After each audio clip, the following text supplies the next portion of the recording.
I've just been speaking with Helen McCabe, who's the editor of the Australian Women's Weekly, and it's the first time that we've sat down to discuss the impact of me shooting the January body issue for my 50th birthday.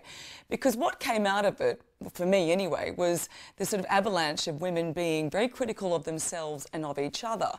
And then that led me to really ask her how we can be more accepting of each other.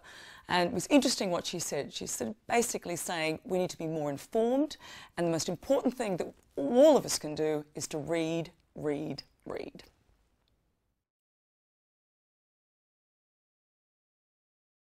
You brought up a really good point about, you know, I mean, 50% of the people that did the survey are all self-employed, so they're working. So most women are out there, they're working, you know, trying to run a family, the kids. And there's a lot of discussion in the media about, you know, can women have it all? What do you think? Depends what you regard as all. I mean, I think I have it all. I have a terrific life. I love my job. I have a terrific circle of friends. I live in an apartment that's not far from the harbour, and I catch the bus 1.5 kilometres to work.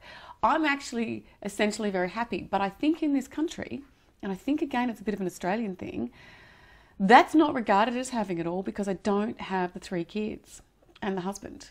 And I think we are in this country very driven by, well, we think it's great for a woman to have a successful career, but if she doesn't have the family life, we feel sorry for her. I don't think that exists in other countries. Asha Keddy talked about it in an interview we did this time last year, and I didn't do the interview and I haven't met Asha, but I was so moved by what she said. You know, she said, I don't have to have babies to have it all. That I emailed her and said, I think it's an issue that's not really talked about.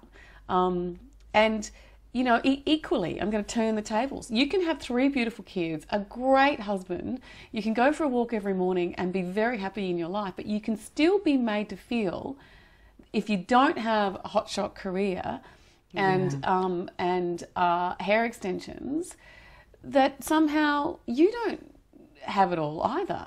If you haven't somehow achieved something in a professional capacity, that you haven't got it all. Well, I think all of that is nonsense. And we do have to move on again from those notions of having it all. Having it all is you, Deborah Hutton, being happy. That's all it is. Yeah. And if you're happy, then that's all that matters.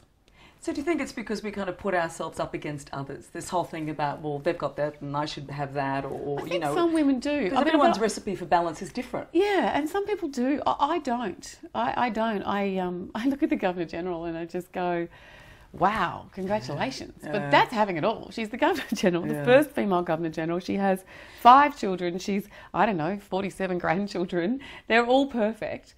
She had an incredible career before she became Governor in Queensland and then Governor General of the country. Her husband and her are in it together.